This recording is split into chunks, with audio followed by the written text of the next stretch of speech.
노래심이 즐겁고 평안하구나. 조야의 자고 깨는가 예수가 거느리시네. 주날 항상 돌보시고 날 지니 거느리시네. 주날 항상 돌보시고 날 지니 거느리시네. 때때로 괴로움 당하면 때때로 기쁨 누리네. 풍파 중에 거느리고 평안할 때 거느리네. 주날 항상 날 보시고 날 지니 거느리시네.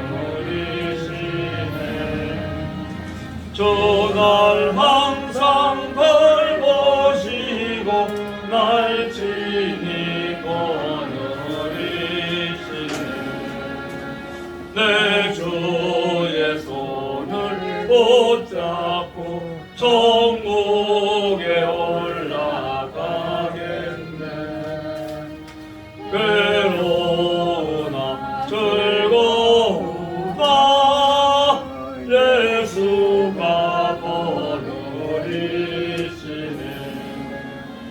주날 항상 돌보시고 날 지니 거느리시네. 주날 항상 돌보시고 날 지니 거느리시네. 이 세상이 멸할 때에 지옥의 권세 이기네.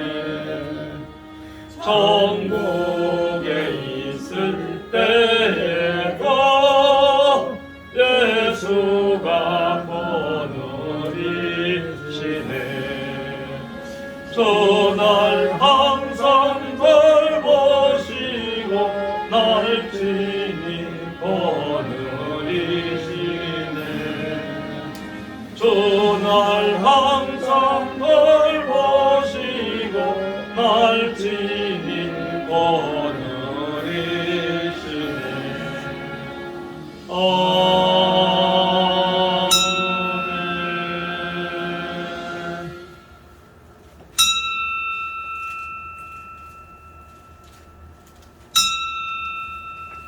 다 같이 묵상 기도 드리시면 주일 오후 예배 하나님께 드립니다. 다 같이 묵도 드립니다.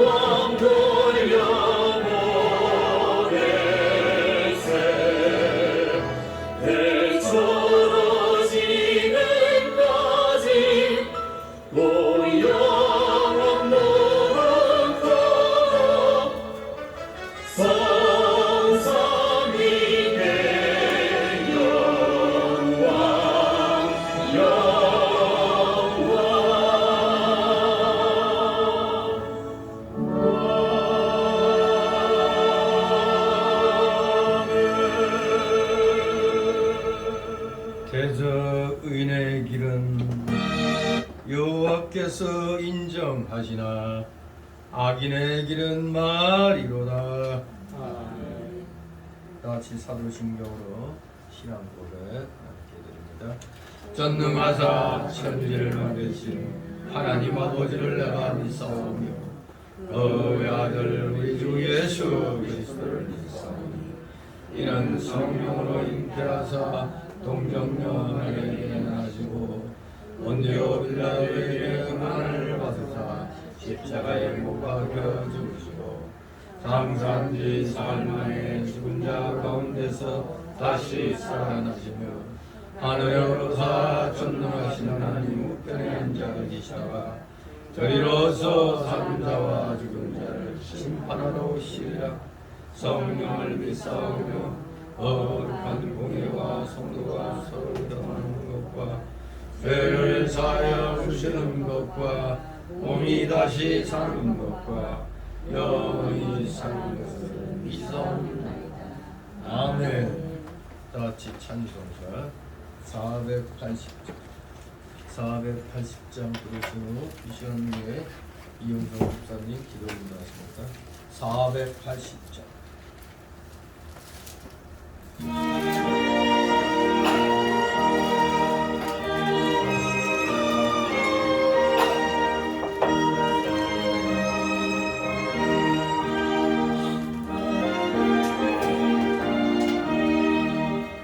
인도하는 시간 좋게 무릎 꿇고 우리 곳에 주 앞에 가나니라. 믿음으로 나가며 주가 보살피사 크시는 살을 주네. 거기 기쁨이 기도 시간에 복을 주시네. 고난 내 마음 속에 기쁨 충만하네. 기도하는 이 시간 주가 곁에 오사 인자하신 얼굴로 귀 기울이네. 우리 가슴 모이고 주가 간행하며 크심을 살을 주네. 거기 기쁨이 있네. 기도 시간에 복을 주시네.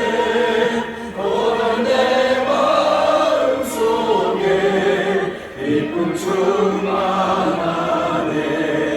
기도하는 이 시간 주께 엎드려서 은밀하게 구할 때 모든 갚았네. 잘못된 걸 알으면 주의 여기사 크시는 살을 주네. 거기 기쁨이 있네.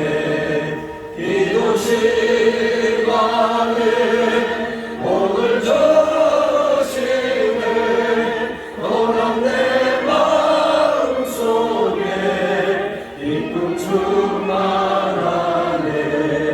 기도하는 이 시간 주를 의지하고 크신 은혜 구하며 복 받으리라. 의지하는 마음에 근심 사라지니 크시는 살을 주네. 거기 기쁨이 있네. 기도 시간에 복을 주시네. 고난 내 마음 속에 기쁨 충만하네.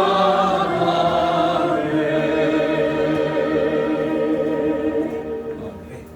기도하십니다. 천지를 창조하시고 우주 만물을 주관하시는 전지전능하신 아버지 하나님, 오늘 주일 기도에 응해 감사드립니다.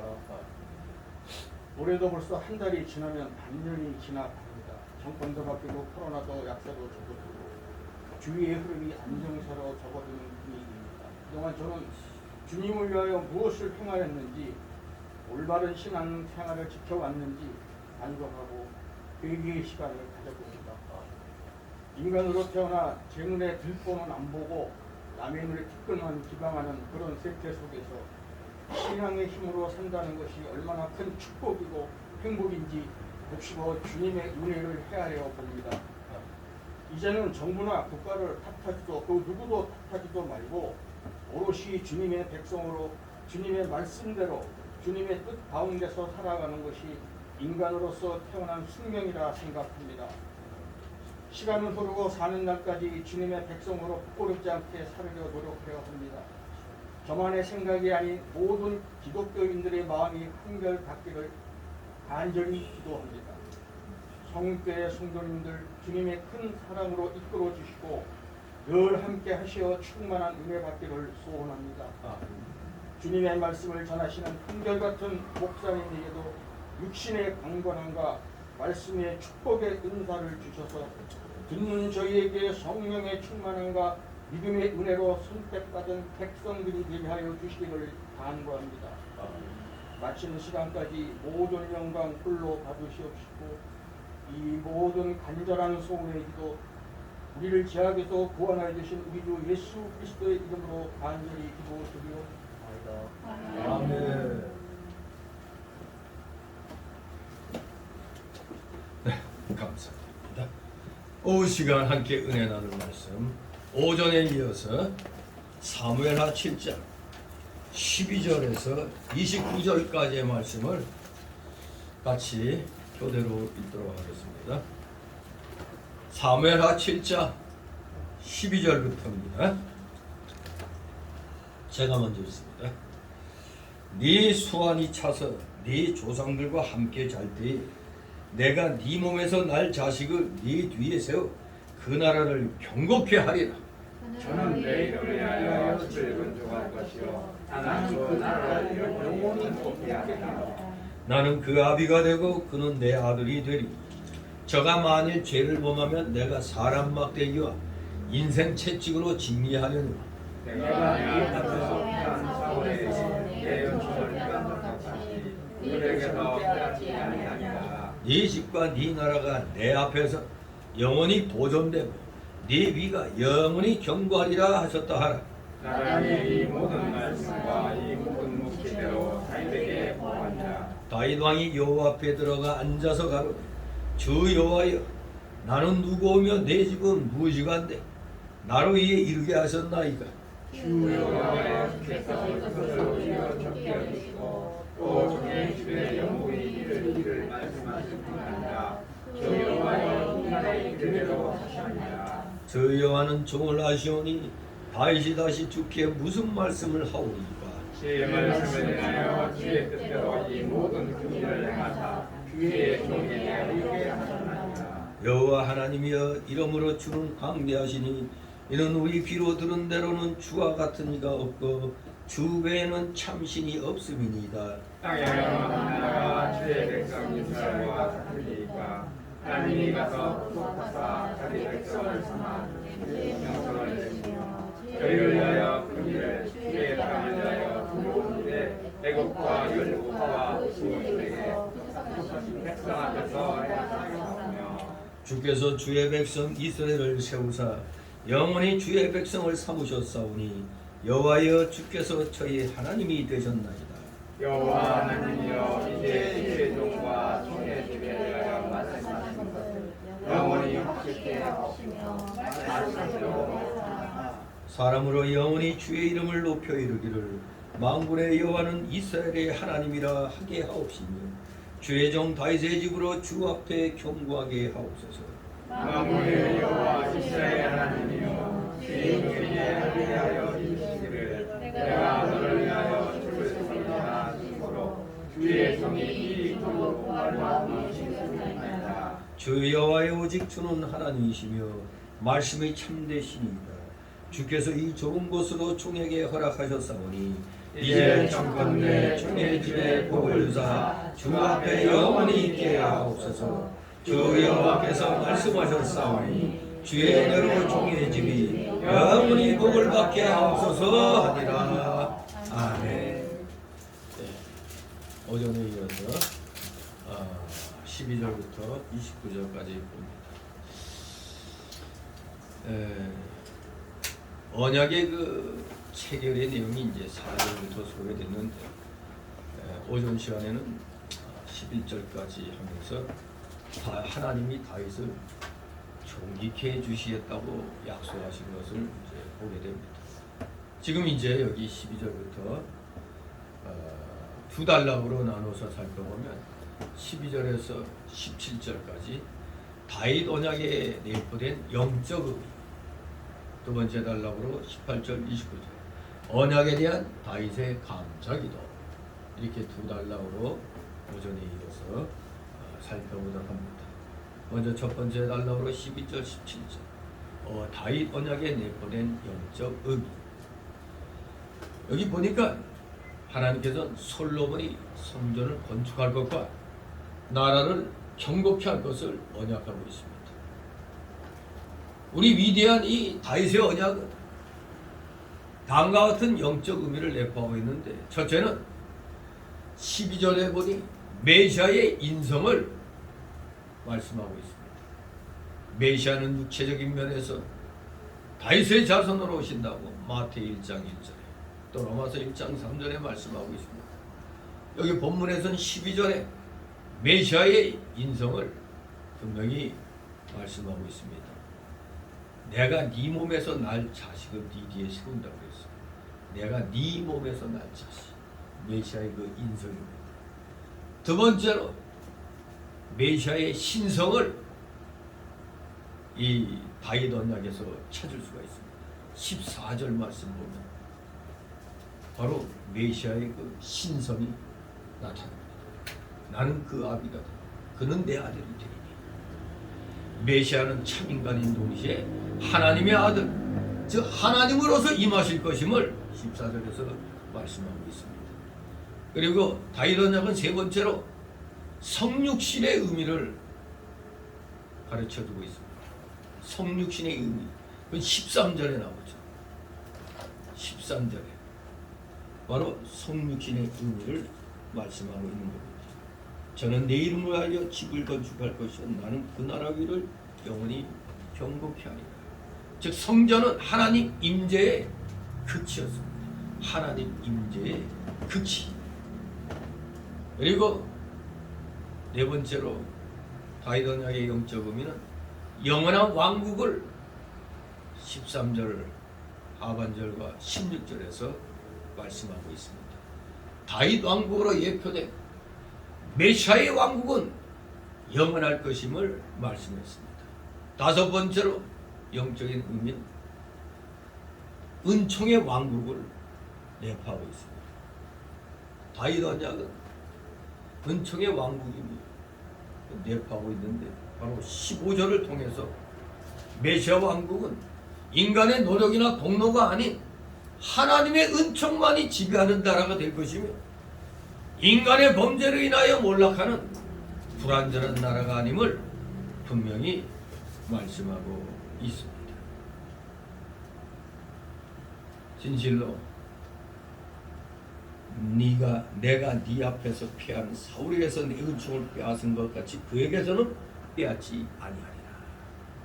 그야말로 인간의 범죄로 인하여 몰락하는 불완전한 나라가 아님을 분명히 말씀하고 있습니다.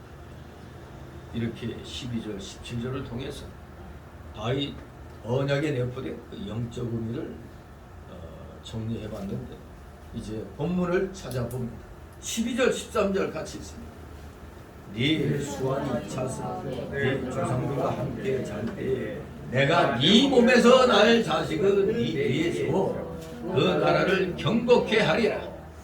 저는 내 이름을 위하여 집을 건축할 것이요 나를 그 나라 위를 영원히 경고케 하리라. 아멘. 예, 하나님께서 다윗을 장수하게 해주실 것과 죽은 의 아들 솔로몬을 왕으로 세워서 이스라엘 나라를 경고케 해주실 것과 아들 솔로몬이 성전을 건축하게 해주실 것을 여기 12절 13절에서 약속을 하고 있는 걸 보게 됩니다. 바로 이 약속 속에서 우리는 초대에 말씀드린 그 영적 의미를 찾아볼 수가 있죠. 12절 13절에서는 메시아의 그 인성과 성육신에 대해서 우리가 영적 의미를 살펴본 것입니다. 다윗을 장수케 해주신다. 주군의 아들 솔로몬을 왕으로 세워 이스라엘 나라를 경고케 해주시겠다. 아들 솔로몬이 성전을 건축하게 주신 것을 약속하신 겁니다. 이것은 다윗에 대한 하나님의 특별한 복입니다. 이것은 또한 장차 그리스도께서 다윗의 자손으로 오셔서 영적 이스라엘 나라를 세우고 영적 성전을 건설할 것을 가리키는 아주 귀한 이런 의미의 깊은 의미의 말씀인 것입니다. 영적 이스라엘 나라를 세우고 영적 성전을 건설할 것이다. 뭐가? 장차 그리스도께서 다윗의 자손으로 오셔서 그렇게 하겠다. 영원히 경복해 하리라. 14절 15절 나는 그 아비가 되고 그는 내 아들이 되리니 저가 만일 죄를 범하면 내가 사람 막대기와 인생 채찍으로 징계하려니 내가 네 앞에서 피한 사울에게서 내 은총을 빼앗은 것 같이 그에게서도 빼앗지 아니하리라. 아멘. 예. 사실 이 말씀은 표면적으로는 솔로몬에게 하신 말씀인 것과 동시에 또 오늘날 그리스도를 믿는 모든 성도에게 하신 말씀입니다. 하나님께서 아버지가 되시고 성도는 하나님의 아들이 되게 하여 하나님 아버지의 그 혜택과 은총을 계속 있게 해주신다는 그런 의미를 갖고 있는 것입니다. 이 14절 15절에서 바로 다윗 언약의 영적 의미 두 가지가 있다고 그랬죠. 메시아의 그 신성과 영원한 그 은총의 왕국을 말씀하고 있는 겁니다. 저가 만일 죄를 범하면 내가 사람 막대기와 인생 채찍으로 징계하려니와. 예. 그리스도를 믿고 그리스도로 말미암아 신령한 성전을 건축해 나가는 사람은 사실 일시적으로는 범죄할 수 있을지언정 아주 멸망시키지 않고 징계해 갖고 해결시킨다는 것입니다. 사람 막대기와 인생 채찍. 예. 역대기서와 열왕기의 그 각 부문에 보면은 다윗 왕의 그 모든 자손 가운데 사악한 자손이 있죠. 사악한 왕들. 그 사악한 자손에게 가해졌던 징계의 손길이 열왕기상 11장 14절 40절 열왕기하 9장 20절 등의 이 다윗의 그 모든 사악한 자손에게 가해졌던 징계의 손길이 다 기록되어 있습니다. 진실로 사람 막대기와 인생 채찍으로 징계하십니다. 사실 우리의 그 현생활 속에서 보면은 결코 이것은 사람들을 통해서 징계하신다는 뜻입니다. 사람들을 통해서. 때로는 이웃을 들어서 이스라엘 나라는 이웃 족속을 들어가지고 징계를 또 하시죠. 그러나 분명히 알아야 될 건 불택자는 범죄하면 영원히 멸망합니다. 불택자. 그러므로 불택자는 범죄하고 잘못 나가도 하나님이 그냥 놔둬요. 불쌍하잖아요. 결국 지옥 형벌 받게 됩니다. 하지만 택한 백성이 범죄할 때는 어떻게? 사람 막대기와 인생 채찍으로 징계하시는 겁니다. 그러다 보니 세상에서 많은 환난을 받게 되죠. 왜 이렇게 하나님이 막대기와 채찍으로 징계하신다고 했어요? 이것은 하나님께서 그 택자를 사랑하며 아들과 같이 대우하시기 때문입니다. 불택자는 아예 이건 그냥 내놓은 자식 그냥 신경도 안 써요. 어차피 멸망할 존재니. 하지만 택한 백성은 그럴 수가 없는 겁니다. 마치 여러분들 저 농촌에 가면 채찍질 당하는 건 소예요, 말이에요, 돼지예요. 채찍질 당하는 건 이랴 하면서 그냥 말 같은 경우. 그리고 그 소, 이게 왜 이렇게 삐딱하게 가거든요. 때리죠. 채찍질 당하는 건 소나 말에게 하지 돼지 새끼에게 채찍질하는 정신 나간 농민은 없죠. 돼지에게 저 어차피 잡아먹을 건데 저 모치찌질해 저거. 뒤룩뒤룩 살만 많이 찌면 되는 거지. 그거와 똑같은 겁니다. 불택차는 그냥 놔둬요. 돼지잖아. 어차피 잡아먹혀. 멸망이. 그러나 택자는 아니잖아요. 하나님이 이용하셔야 되니까. 잘못 가면 때려서라도 올바른 길로 인도하는 겁니다. 하나님께서 믿는 사람에게 징계하시는데 믿는 사람들 가운데 징계받는 사람들 가운데는 세 종류가 있다고 그랬어요.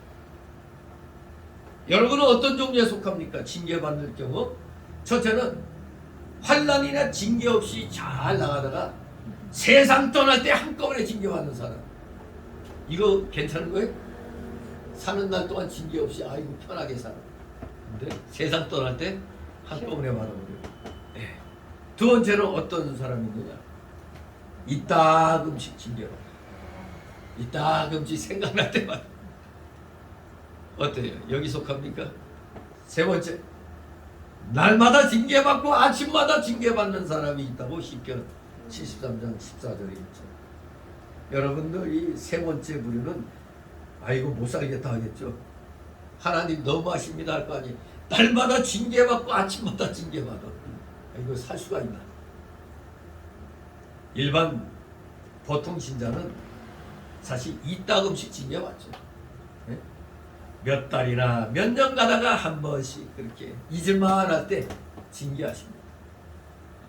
그리고 보통 이하는 죽을 때 한꺼번에 그냥 징계해서 회개시킵니다. 그러나 특별반열에 참여한 성도는 날마다 재앙을 당하게 하시고 아침마다 혹은 부처마다 징계를 하신다. 욥기서 7장 18절에서도 말씀하고 있습니다. 우리가 그 국가 대표로 뽑히면 어때요? 아주 편하고 좋을 것 같죠? 아, 시합 있을 때까지 피눈물 나는 혹독한 훈련을 하잖아요. 정말 하나님이 특별 반열에 뽑힌 자들은 정말로 이 세상이 훈련장이라는 걸 절실하게 느끼게 되는 겁니다. 그러니 우리가 육신의 눈으로 딱 볼 때 어디가 나을 것 같아요? 한꺼번에 받는 건 좀 뭐하고 가끔 가다 받는 게 좀 나을 것 같죠. 걱정할 필요 없습니다. 특별 반열에 처한 자는 우리가 아니에요. 여기는 정말 선교사, 특히 해외 선교사, 위험한 지역에 선교사로 가는 사람들이 특히 이런 계통에 속한다고 볼 수 있죠. 우리 눈에 볼 때는 특별 반열에 처한 자가 제일 고생이 많습니다. 하지만 하늘나라 가면 누가 상이 많을까요? 특별 반열에 속한 자들이 상이 제일 많죠. 어때요? 에이, 그러면 나 특별 반열에 넣어주십시오. 그러고 싶어요? 아이고 저는 이 정도면 됐습니다. 이 정도면 됐습니다. 이렇게 아이고 난 이러면 더 못 삽니다. 이렇게 나가죠. 우리 분량대로 믿음의 분량대로 하나님이 연단을 시키시는 거니까 그렇게 불안해할 필요는 없습니다. 우리는 보통 다 그냥 몇 달이나 또 몇 년 가다가 한두 번씩 이렇게 받는 겁니다. 그렇지만 또 특별 반열에 꼭 나는 죽어도 속해야 되겠다. 열심히 기도하고 열심히 말씀대로 행하면 되겠습니다. 16절 17절 있습니다. 네 집과 네 나라가 네 앞에서 영원히 보존되고 네 위가 영원히 경고하리라 하셨다 하라. 나단이 이 모든 말씀과 이 모든 무시대로 너희에게 오하니라. 아멘. 네. 위를 영원히 경고케 해주시겠다는 이 말씀은 바로 무슨 의미가 있어요? 다윗의 자손 가운데 누가 오셔? 그리스도.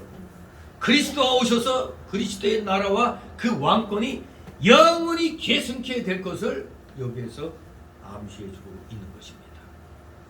참으로 다윗 언약은 바로 이런 깊은 의미가 있는 겁니다. 그리스도의 나라가 영원할 것이라는 걸 분명히 말씀하고 있습니다. 이제 두 번째 단락으로 18절 29절 이러한 언약에 대한 다윗의 감사 기도가 나옵니다. 이제 선지자 나단으로부터 성전 건축에 관련된 그 말씀들 5절에서 16절에 걸친 말씀을 전해들은 다윗이 하나님께 드린 감사의 기도 내용이 되겠습니다. 그 내용은 전체 18절 19절을 통해서 주의 언약에 대한 감사의 기도가 있었고 또 20절 40절을 통해서 과거에 행하신 주의 기사에 대한 감사의 기도가 있습니다. 세 번째로는 25절 29절을 통해서 미래에 이루어 주실 주의 언약적인 축복을 위한 간구가 바로 감사기도의 주 내용입니다.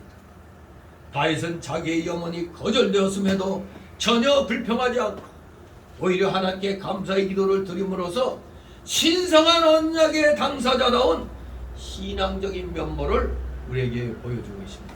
비록 눈에 보이는 성전 건축은 못하지만 눈에 보이지 않는 영적 성전 건축을 다윗은 하나님께서 하도록 약속을 받은 것입니다. 다같이 18절 있습니다. 다윗왕이 여호와 앞에 들어가 앉아서 가로되 주 여호와여 나는 누구오며 내 집은 무엇이간데 나로 이르게 하셨나이까. 아멘. 다윗왕이 여호와 앞에 들어갔습니다. 여호와 앞이란 덮개를 모신 회막 앞을 가리킵니다. 바로 거기에 들어가 앉았습니다. 앉아서 가로되 이 앉아서라는 말은 편한 자세로 앉은 것을 표현하기 위한 말이 아니고 그 당시 서서 하던 일반적인 기도 자세와는 전혀 다른 기도 자세, 즉 어떤 기도 자세? 무릎 꿇고 앉은 상태를 표현하기 위한 말입니다. 그래서 이런 의미를 살려서 공동 번역은 어떻게 번역했느냐? 꿇어 앉아 아뢰었다. 그렇게 번역했습니다. 꿇어 앉아 아뢰었다.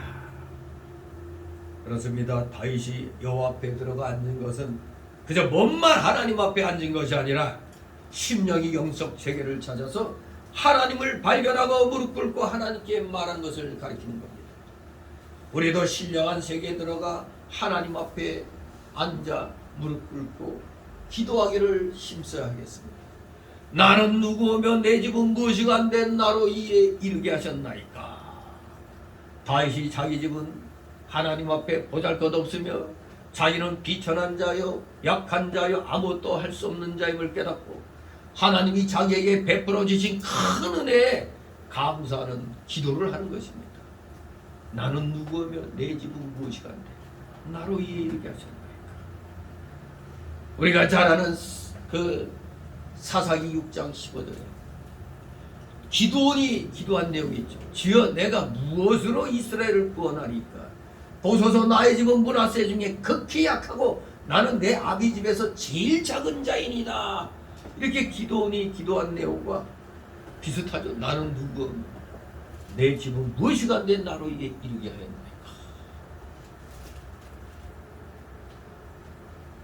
사울도 그랬습니다. 사무엘상 9장 21절에 나는 이스라엘 지파의 가장 작은 지파 베냐민 사람이 아니오며 나의 가족은 베냐민 지파 모든 가족 중에 가장 미약하지 아니하니나이까. 그런 자를 이렇게 쓰셨나이까. 감사한 기도죠. 우리는 이방 사람들로서 하나님을 알지 못하고 우상만 섬기고 죄만 짓던 자들 아닙니까? 우리 이 한민족 5천년의 역사가 우상숭배의 역사잖아요. 이렇게 우상만 섬기고 죄만 짓던 자요. 죄 가운데서 살다가 죄 가운데서 우리는 다 죽을 수밖에 없었던 그런 자들입니다. 그런데 하나님께서 불쌍히 여겨주셨어요. 우리를 구원해 주시려고 미국의 선교사들을 이 땅에 보내셨어요. 우리로 하여금 예수님 믿게 해줬죠. 이 얼마나 기가 막힙니까? 정말 이 국가와 민족의 역사 속에서 이 대한민국이 저 미국이라는 나라의 입은 은혜는 기가 막힌 겁니다. 그리스도를 믿게 해줬지. 또 2차 세계대전 때 일본의 속국에서 해방시켜줬지. 또 그러다가 민족의 그 동란 때 우리가 다 공산화 될 뻔한 가운데서 또 우리를 구해줬지 않습니까? 그리고 전쟁 끝나고 어느 정도 될 때까지 무상으로 우리에게 지원해주고 그런 나라 아니에요. 그러니 사실 우리가 지금 이제 먹고 살만 하면은 저 우리 국민들 참 어떻게 보면 악한 것 같아. 왜? 지금 우리가 상당히 우리 힘으로 국방력을 이렇게 할 수 있으면은 미국이 좀 주둔비, 미국 주둔비, 야 한국 뭐 좀 더 내라 그러면 우리가 흔쾌히 알았다고 이렇게 나가야 되는데 주둔비 니들이 내라 그러고, 아니 우리를 도와주러 온 나라한테 니들이 다 내라는 식으로 막 배짱 튀기면 이거 되겠어요? 지금 저 중국 놈들이 지금 어떻게 벼르고 있는지 아세요? 지금 윤 정권 들어와서 미국과 함께 발맞춰 나가니까 완전 뿔나가지고 반드시 거복하겠다면서 또 거기에다 경고하면서 뭐라고 경고했나? 미국만 나가봐라. 미국만 나가봐라. 이들 초죽음이야. 우리 한국 사람들 한미 방위 조약이 이거 정말로 이승만 박사가 이걸 끌어서 맺을 때 이 조약으로 인해서 우리 대한민국의 미래 세대들이 먹고 살 수 있게 됐다. 과연 그 예언대로 우리가 미국과의 동맹을 맺는 바람에 우리가 지난날 일제시대 이전까지 그 중국과 일본하고 이거 전쟁의 역사를 보면은 천번 가운데 4번이 빠진다네.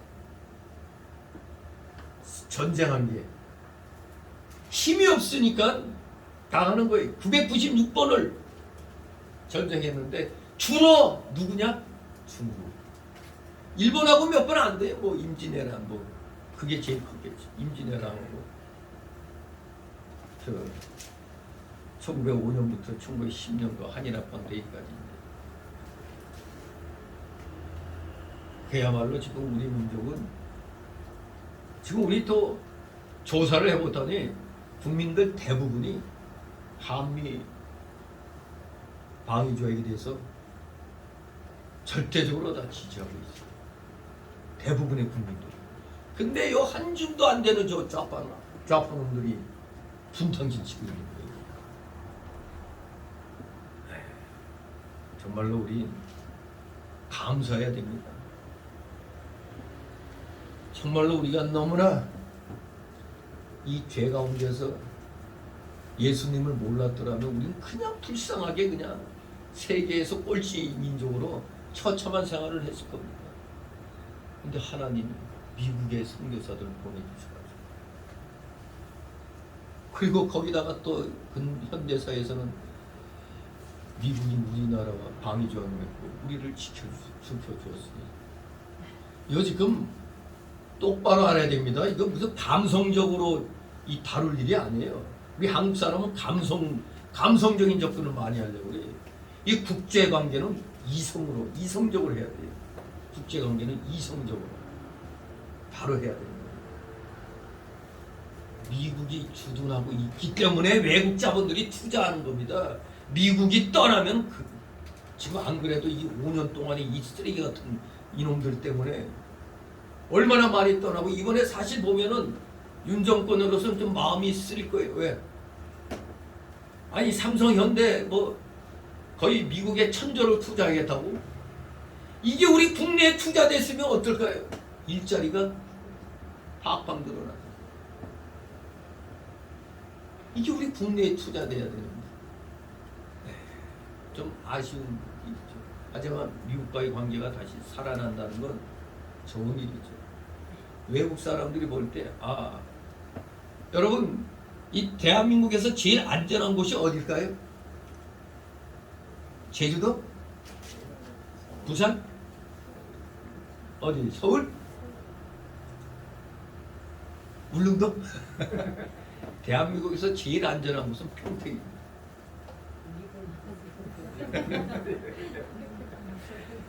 홍수환 씨 얘기를 들었는데 자기 뭐 아저씨인가 누가 하여간 친척이 평택기지 공사하는데 투입됐었다는데 어마어마하대 그냥 지하 이런데.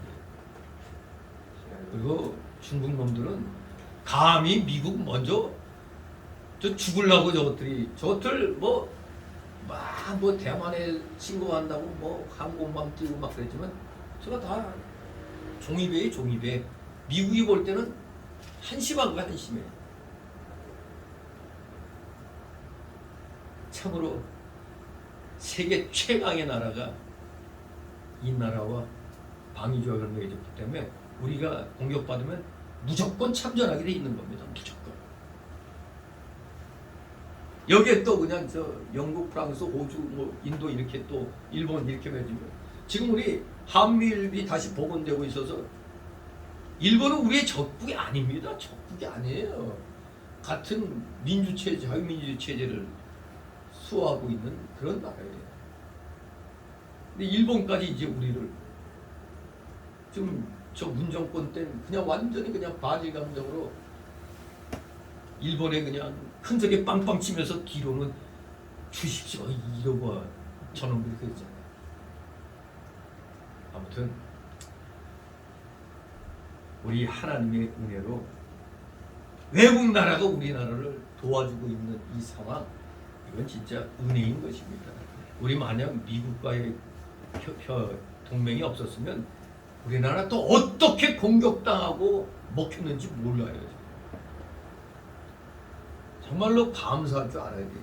그런데 사드 배치할 때 저 좌파놈들 하는 거 봐봐. 거기 있는 한국군 병사하고 미군 병사들이 제대로 된 데서 지침도 못하고 씻지도 못하고 먹지도 못하는 그런 상황이 알려져가지고 엄청 분노해갖고 다 철수한다고 그런 말이 막 났었거든요. 그랬더니 그때서야 이 문정권이 하면서 그냥 그 경찰력 동원해가지고 거기 짐치고 있던 그 좌파놈들 다 몰아내고 그나마 이제 먹을 것 이렇게 좀 가게 해준 거예요. 이게 나라도 아니고 동맹도 아닌 거죠. 이 전 정권의 그 하는 태도들 보면. 근데 이제는 정상으로 회복되고 있는 겁니다. 정상화로 되고 있어요. 이것이 또한 우리 기독교인들이 얼마나 피땀 흘려 이 나라를 위해서 기도하고 집회를 했습니까? 거기에 열매가 되는 겁니다. 정권이 바뀌고 다시 또 미국과의 관계, 일본과의 관계가 회복되면서 나라가 비로소 정상으로 다시 되는 겁니다. 그런데 너무 5년 동안은 말이 5년이지 이건 잃어버린 10년이나 마찬가지예요. 잃어버린 10년. 정말로 이 나라 진짜 완전히 기초를 허물어 버렸어요. 이놈들이. 아마 나중에 최고 후회할 사람들이 저 호남 지방 사람들이 최고 후회할 거예요. 있는 대로 모든 장소에다 그냥 태양광 다 깔아놔 버려가지고 참 앞날이 지금 그 태양광 거기 흘러내린 그 독소가 그게 이제 호남 지방에서 생산되는 먹거리들이 실내 없어 없게 되는 그런 상황이 또 될 날이 오는 겁니다. 저거 진짜 정말로 기가 막히게 저놈이 태양광 저거 보면 전 제가 토목공학을 했기 때문에 저 태양광 저게 언뜻 이렇게 이론적으로 보면 좋아요. 그런데 효율이 20몇 %밖에 안 된다는 말이죠. 효율이 20몇 %밖에 안 되는데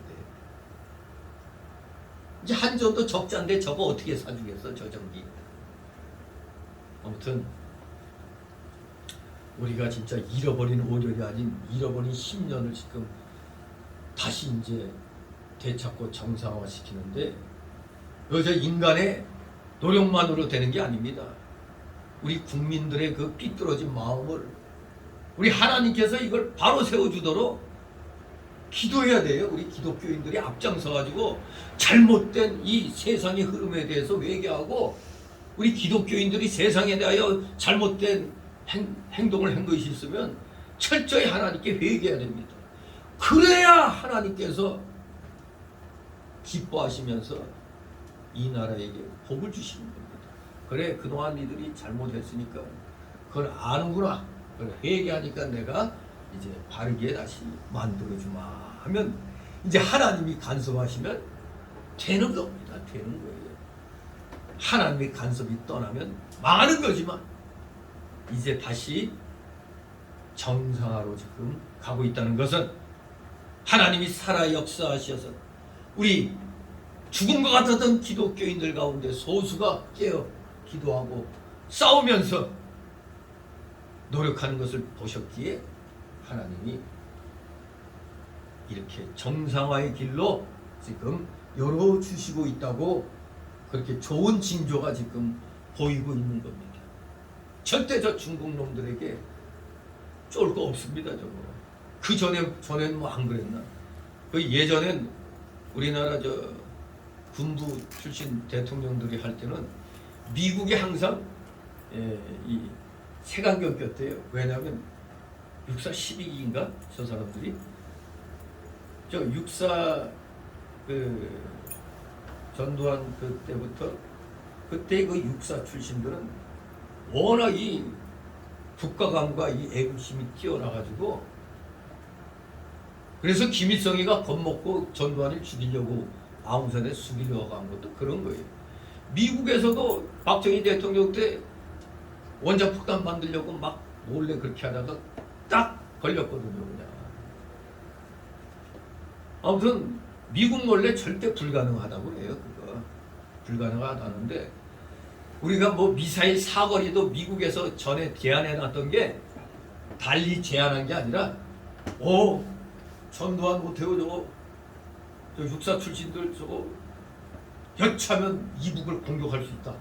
세상에 이북을 우리가 공격할 수 있다고 보고 사거리도 제한을 다 해놓은 거예요. 이게 원래는 그만큼 그 당시 육사생들은 아주 국가가 이 애국심, 이 멸공 여기에 투철했기 때문에 김일성이가 겁을 먹고 그렇게 한 겁니다. 아무튼 오늘날에는 무슨 국민 대통령이니 뭐 그런데 다 좋습니다만 앞으로는 진짜 앞으로 정치계로 나갈 사람들은 반드시 군대 제대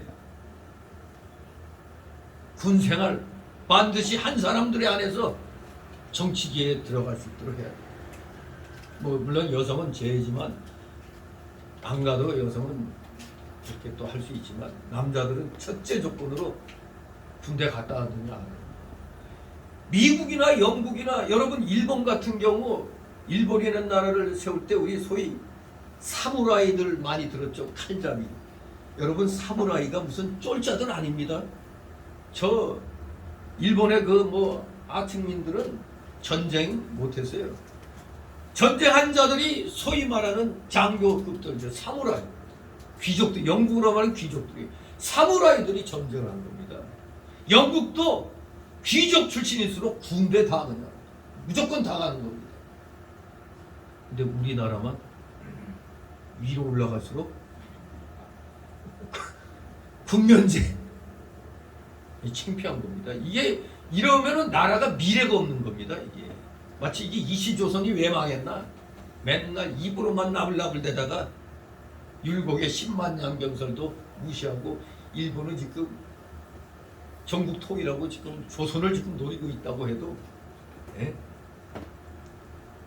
뭐 듣지도 않잖아요. 그냥 단순히 노론소론 간에 그냥 당파 싸움으로 그런 걸로 그렇게 말고 준비도 안 했잖아요.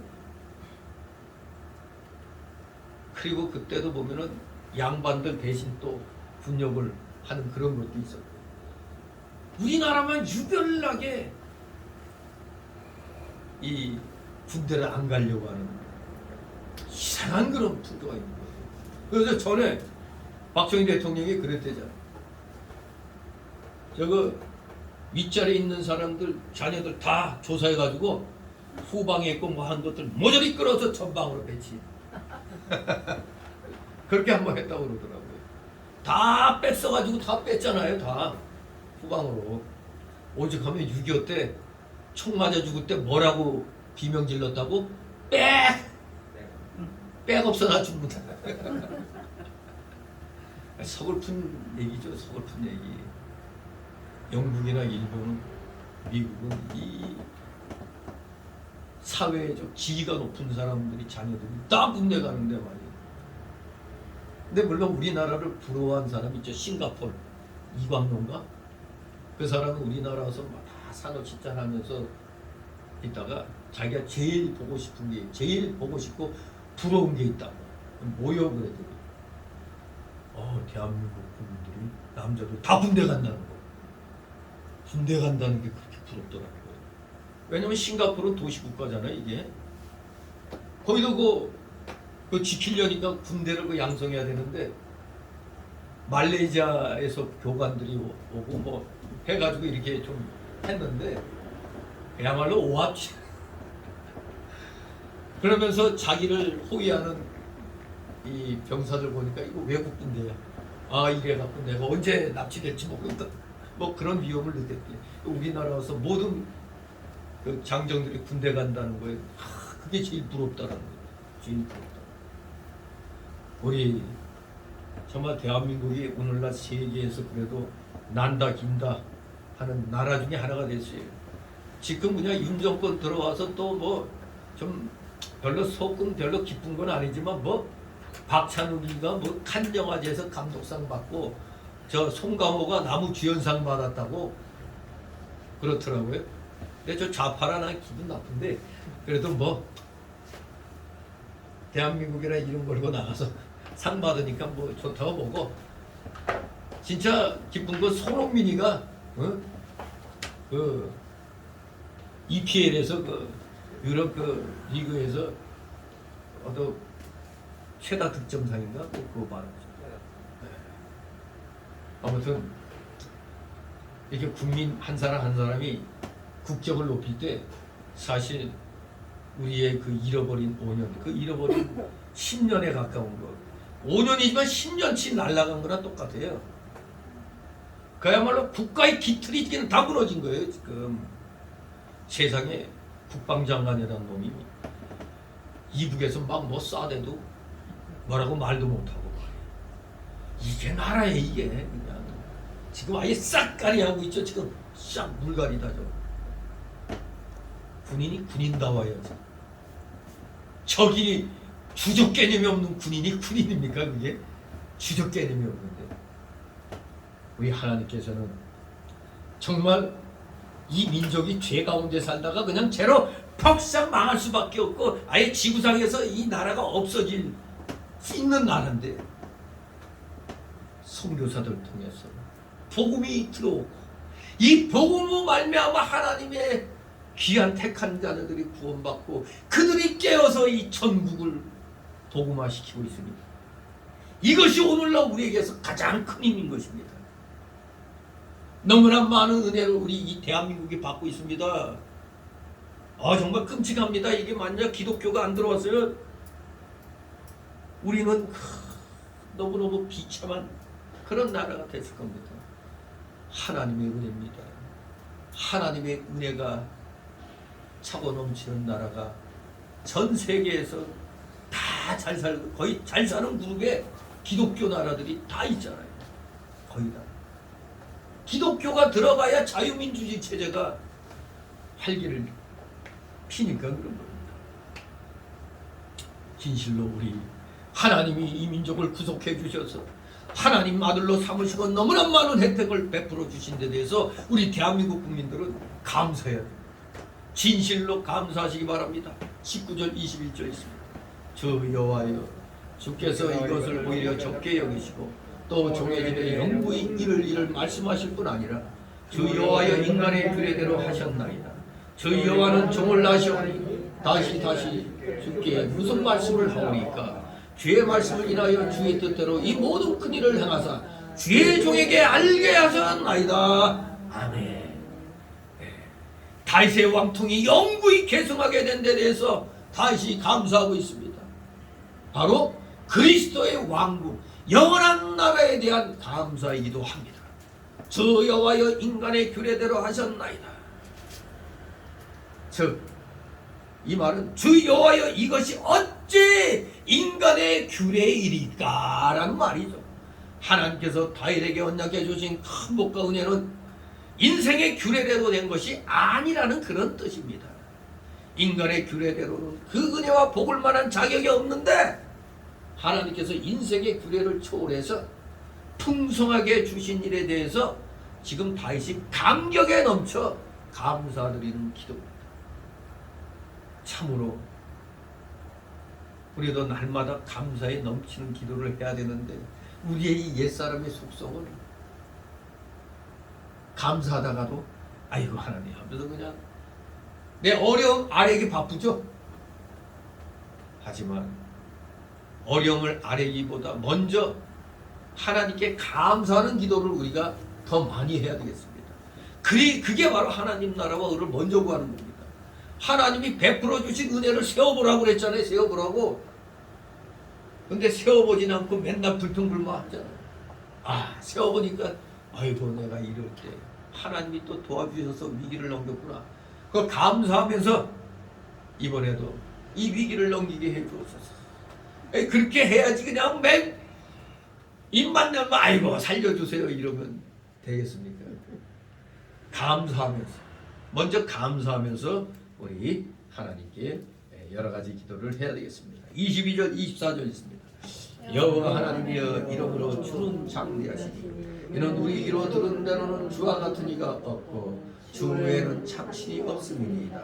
땅의 어느 한 나라가 주의 백성 이스라엘과 같으리이까 하나님이 가서 구속하사 자기 백성을 삼아 주의 명성을 내시고 죄를 위하여 큰 일을 죄의 땅을 위하여 두려운 일을 애국과 열국과 그 신들에게서 구속하신 백성 앞에서 행하셨사오며 주께서 주의 백성 이스라엘을 세우사 영원히 주의 백성을 삼으셨사오니 여호와여 주께서 저의 하나님이 되셨나이다. 아멘. 참으로 차원 높은 기도를 합니다. 한마디로 감사 기도하면서 하나님의 위대하심을 찬송하고 있습니다. 에이 뭐 하나님 어차피 다 하시는데 입에 발린 기도 입에 발린 기도라고 생각하면 안 되는 거예요. 그냥 저절로 하나님이 만들어 놓으신 이 세상 너무너무 감사합니다. 그 위대하심을 우리가 그냥 습관화 시켜야 돼. 습관. 어떻게 찬송해 놓냐? 전체 22절에 하나님이 광대하시다고 찬양했습니다. 하나님은 천지를 창조하시고 천지에 충만하신 하나님이시며 천지에 주와 같은 이가 없고 또 주 외에는 참신이 없다고 찬송합니다. 이방신들은 그저 나무와 돌이며 그것들은 피조물로 만든 우상들인 것입니다. 우리 어디 절간에 가면 큰 촛불들 보면 거기에다 대고 비나이다 비나이다라는 거 보면 좀 멋있게 하죠. 그거 사람이 만든 돌에다가 저렇게 빌고 있잖아. 근데 저 천주교도 비슷한 일 하죠. 마리아상 만들어 놓고 거기서 비나이다 비나이다 하고 있어. 아니 사람이 만든 거 아니야. 그거 누군가가 만들어 갖고 갖다 판 건데 거기다 놓고 비나이다 비나이다. 저 어디 가다가 이렇게 누가 이 돌을 이렇게 막 쌓아놓잖아요. 그러면 하나 들어가고 쳐서 맞추는 재미도 쏠쏠하죠. 어리석은 인간들의 모습들을 우리는 주변에서 많이 봅니다. 하여간 우리 한국 사람들은 이 옛날 풍습에 젖어 있어가지고 아무리 기독교를 믿고 한다 하더라도 어떤 무슨 행사를 할 때는 누가 그러더라? 굴 파고 터널 파고 할 때는 꼭 지낸다며요? 참 지신을 놀라게 했다고? 잠자고 있는 지신을 갖다 놀라게 해서 그렇게 제사 드려야 된다고. 참 기독교가 3분의 2, 4분의 1이 돼도 그 풍습이란 게 쉽게 없어지진 않는 것 같아요. 하긴 뭐 이스라엘 백성들도 하나님의 은혜를 그렇게 받으면서도 이방인들하고 어울리다 보니까 어느 날부터 다 이방 풍속 따라갔잖아요. 그래갖고 두들겨 맞았지만 아무튼 우리 오직 하나님의 광대하심을 찬양하는 여러분 되실 바랍니다. 두 번째로 하나님의 위대하심을 어떻게 찬송했느냐? 23절 상반절에 보면 택한 백성을 구속해서 자기 백성 삼고 주의 명성을 나타내셨음을 찬양하고 있습니다. 독생자를 보내어 죄인을 구속하신 신이 하나님 외엔 어디 아무데도 없잖아요. 특별한 방식으로 예수 그리스도를 성육신 하셔서 우리 죄를 다 구원해 주셨잖아요. 이러한 하나님을 찬송했습니다. 세 번째로는 이스라엘을 애국과 열국에서 구원하신 참신이심을 23절 하반절에 찬송하고 있습니다. 애국에서 노예 생활에서 풀어주고 그리고 주변 여러 나라의 공격으로부터 방어하고 주변 나라들이 떨게 만들었잖아요. 그 하나님을 찬송합니다. 네 번째로는 24절 말씀대로 이스라엘을 경고케 해주신 하나님이심을 찬양했습니다. 그렇습니다. 오늘날도 여전히 하나님은 살아계셔서 예나 지금이나 하나님을 열심히 섬기는 주의 백성들에게 구속의 은혜를 베풀어 주시고 자기 백성 삼으시고 변함없이 영적 이스라엘을 계속해서 확장시켜 세워가고 계십니다. 25절 29절 있습니다. 여호와 하나님이여 이제 주의 영과 종의 집에 대하여 말씀하신 것을 영원히 확실케 하옵시며 말씀하신 대로 행하사 사람으로 영원히 주의 이름을 높여 이르기를 만군의 여호와는 이스라엘의 하나님이라 하게 하옵시며 주의 종 다윗의 입으로 주 앞에 경고하게 하옵소서. 만군의 여호와 이스라엘의 하나님이여 주의 종에게 알게 이르시기를 내가 너를 위하여 집을 세우리라 하신 거로 주의 종이 이 기도로 구할 마음이 생겼나이다. 주 여호와여 오직 주는 하나님이시며 말씀이 참되시니이다. 주께서 이 좋은 것으로 종에게 허락하셨사오니 이제 청컨대 종의 집에 복을 주사 주 앞에 영원히 있게 하옵소서. 주 여호와께서 말씀하셨사오니 주의 은혜로 종의 집이 영원히 복을 받게 하옵소서 하니라. 아멘. 진실로 다윗은 과거에 베풀어 주신 하나님의 능력과 기사를 회상하며 하나님을 찬양했습니다. 진실로 이제 다윗은 내가 너를 위하여 집을 세우리라고 11절과 27절에 그 하신 하나님의 말씀을 근거로 다윗은 미래에도 하나님께서 자신의 가문에 변함없이 복을 내려주시기를 간구하고 있는 것입니다. 결국 다윗은 하나님께서 자신의 성전 건축을 거절하신 대신에 복을 내려주셨던 그 모든 약속들 8절에서 16절의 그 언약의 내용들이 꼭 이루어지기를 간구하였던 것입니다.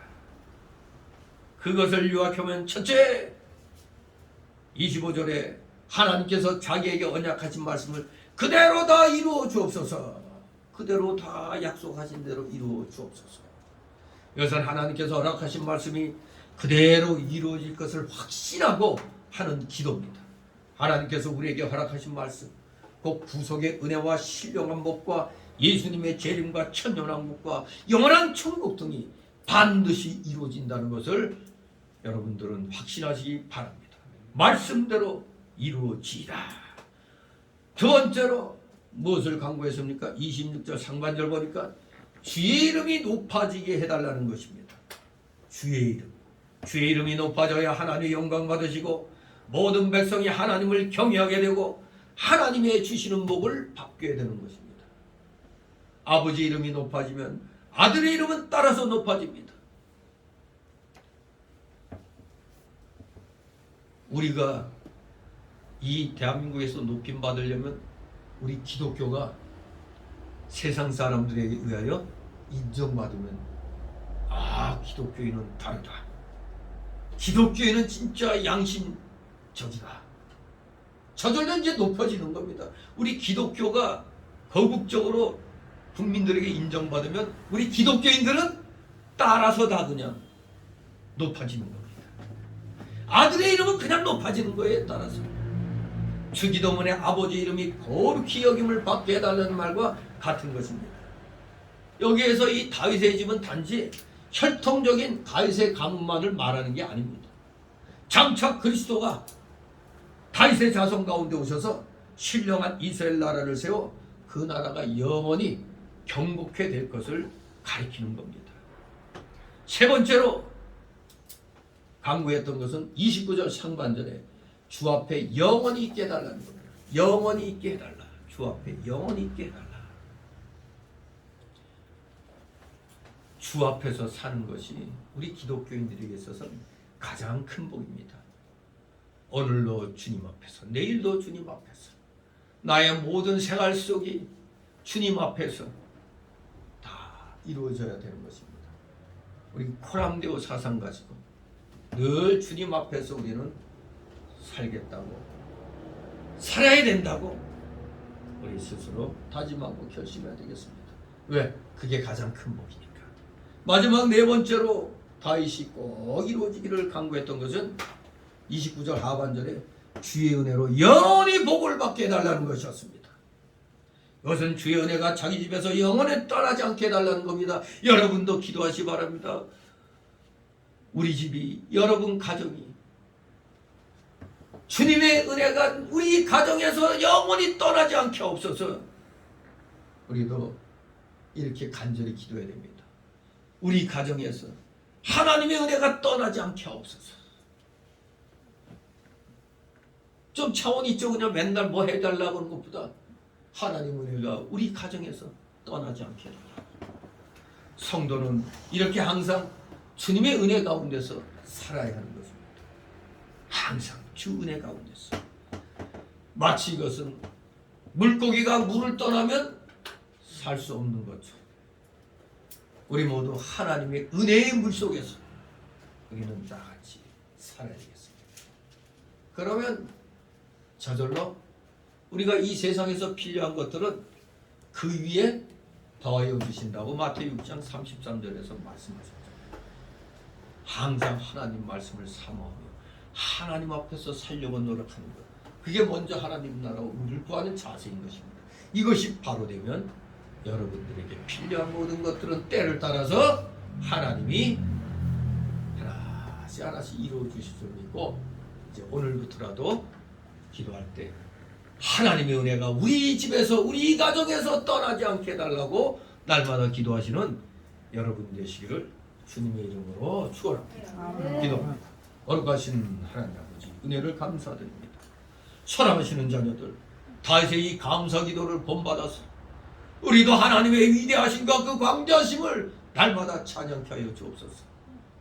언제나 주님의 그 영원하신 약속, 그 영원 천국의 그 약속들을 믿고 바라보면서 오늘 이 세상을 살아갈 때 우리가 속한 각 가정들, 각 교회들이 정말 주님의 은혜 안에서 떠나지 아니하도록 날마다 주님의 은혜의 물결 속에서 머무르며 주님을 찬양하며 주님께 영광 돌려드리는 일에 지극히 작은 것에서부터 최선을 다하는 아름다운 믿음의 사람들 다 되게 하여 주시옵소서. 감사드리며 예수 그리스도 이름으로 기도드립니다. 아멘. 다 같이 찬송합니다. 491절.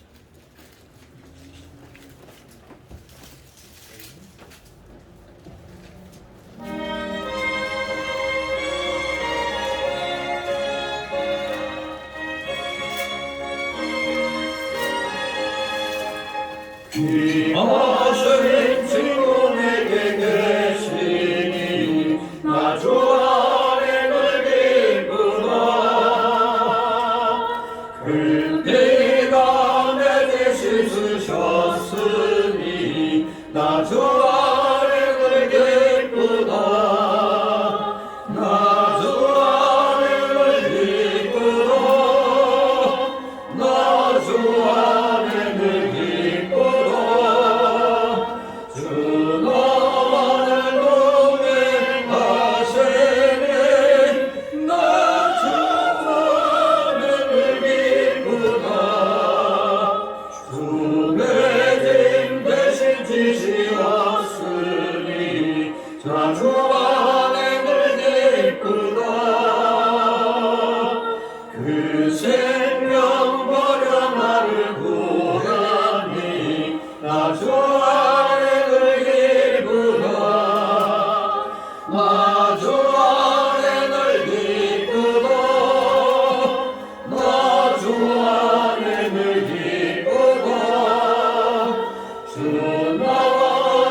주시옵소서. 네. 마옵시고 뜻이 하늘에서 이룬 것 같이 땅에서 이룬 것이 오늘 우리에게 알려주시옵 것이고 우리가 우리에게 주신 죄를 죄를 사는 것 같이 우리의 죄를 사는 것 것이고 우리 시험을 들게 하지 마시고 다만 예수 없소서.